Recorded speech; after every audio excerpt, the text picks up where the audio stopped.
There is a military officer from the Brazilian Air Force. He is already retired. It's Colonel Aviator Ajax.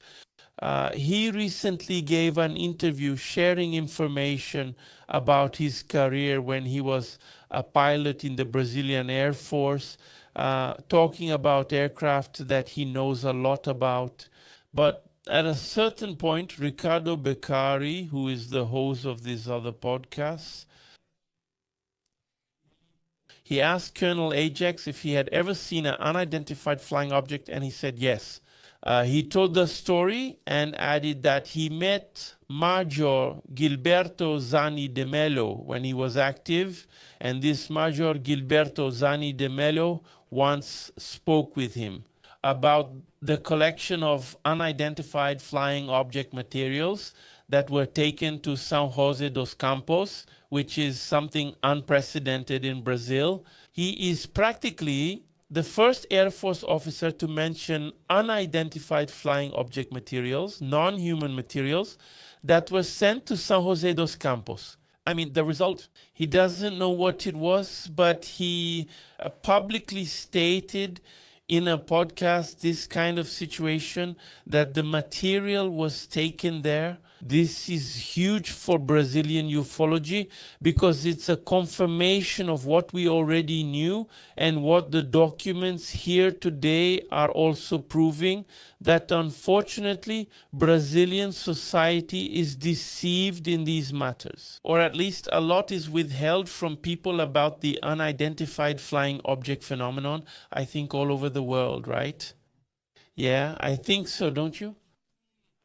I'm sure that the vast majority of countries have a policy of cover-up, except, for example, if we think about Uruguay, since 1979, it has an agency called Cridovni, which is a commission that receives unidentified flying object reports and so on. And they work with the Air Force together with ufologists, civilians, along with the press, and also with science, let's say scientists assisting in these cases when it's needed, right?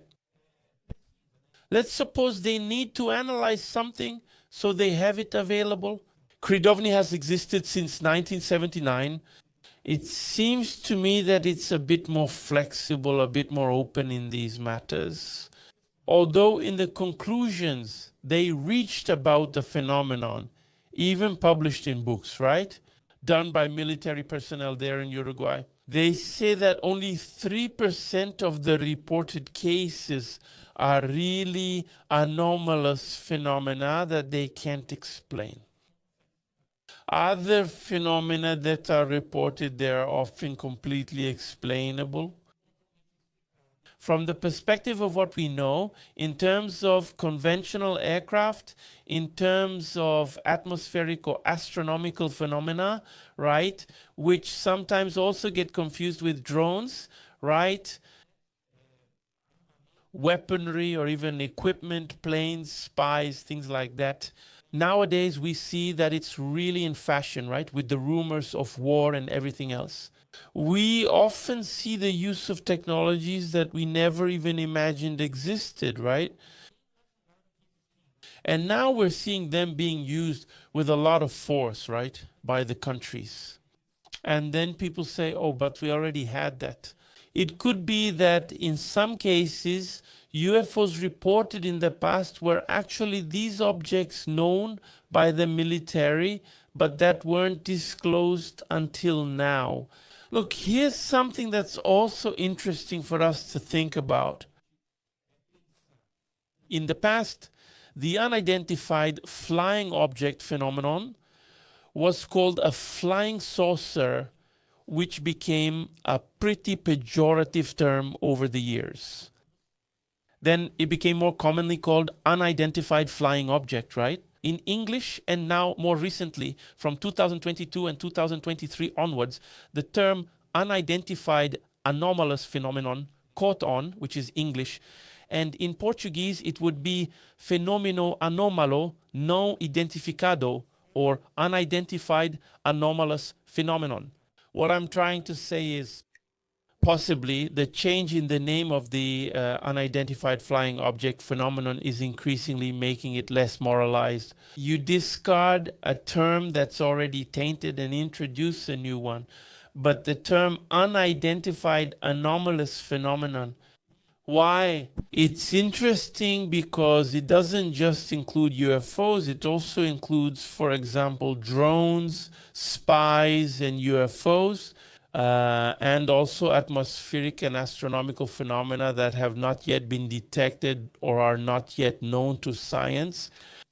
Some, for example, if you take plasma, something that hasn't been studied much yet, an energy, for example, that energy at the tips we have on mountains, the fire. In fact, all of this will end up falling under the unidentified anomalous phenomenon terminology. So not everything that's classified as an unidentified anomalous phenomenon. Today, it's about an authentic unidentified flying object, an unknown phenomenon whose origin we still don't know if it's extraterrestrial, interdimensional. There are theories about this that are being studied. Scientists are more likely to believe that it is something from another interdimensional dimension. So the extraterrestrial theory is also viable, but it hasn't been proven yet, just like the interdimensional one hasn't been proven either. But then what we see within the unidentified anomalous phenomenon, you even have the spy drone. So if a drone from China, for example, enters American airspace, as soon as they detect it, it will be classified as an unidentified anomalous phenomenon. But it's not necessarily an alien craft. That's bad, right? Totally complicated, right?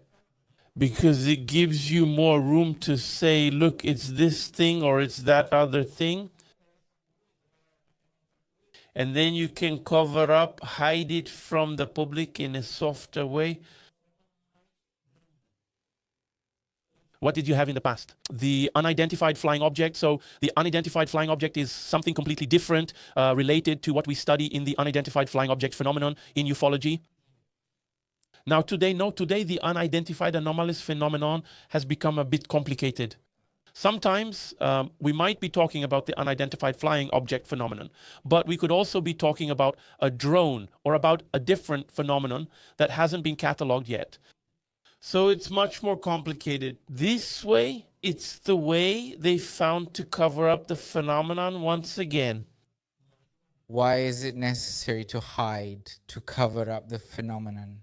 Because of the technological greed that exists among countries, because whoever possesses this advanced and totally efficient technology, which makes our earthly technology look primitive, let's put it that way, whoever has it will have power, will be at the forefront of this technological issue.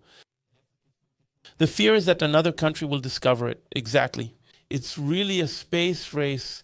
I don't know, it's an unidentified flying object race. Let's put it that way, like what happened during the Cold War, but with an unidentified flying object angle. Let's put it that way. To see who can get more elements, objects, chips, some circuit, something to somehow apply to technology, and reverse engineering being used in the advanced technology of this time. So is that why it's so coveted and so well hidden? It's not just about greed, that's obvious. But there are other secondary reasons as well. For example, avoiding panic, which can happen depending on how you talk about it. There's a spaceship over there. There's a Virginia alien there. If you touch it, you might die or something like that. So you could cause unnecessary panic. So the issue of panic is also used as a reason for them to cover this up from the public. The other issue is the religious one, that this matter was hidden from religious groups. Although at some point, if there is a declaration that extraterrestrial life exists, these religious concepts that we are alone on planet Earth will have to change. And I even believe that religious leaders already have a speech prepared to come forward at the right moment, to say this to their followers, to the members, to the congregation of the church, and so on. But it's religion. It's something that will be challenged. It will be impacted. It will be affected in some way. Of course, after some time, people end up getting used to it. Human beings are extremely adaptable to any kind of situation. And another factor that's also important for us to mention, which is also secondary to the concealment of UFOs, it would be the issue that we pay taxes to the government for national security, which when it comes to UFOs doesn't exist. So you're funding the government, the entities, the military security organizations, and when they're faced with a power like this, our lives are completely left to chance.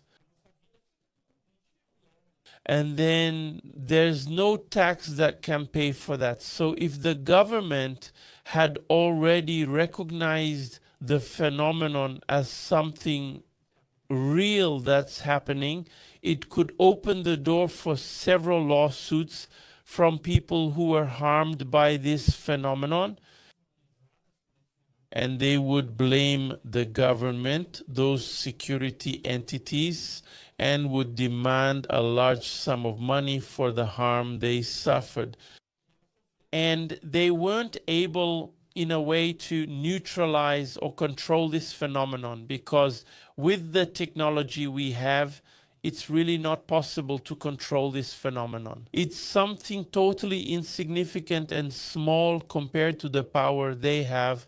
They can become invisible, move from one place to another, and the speeds they reach with some objects. It's an incredible thing. Not to mention the control they have over people, like shooting a ray or something. The person becomes motionless, paralyzed.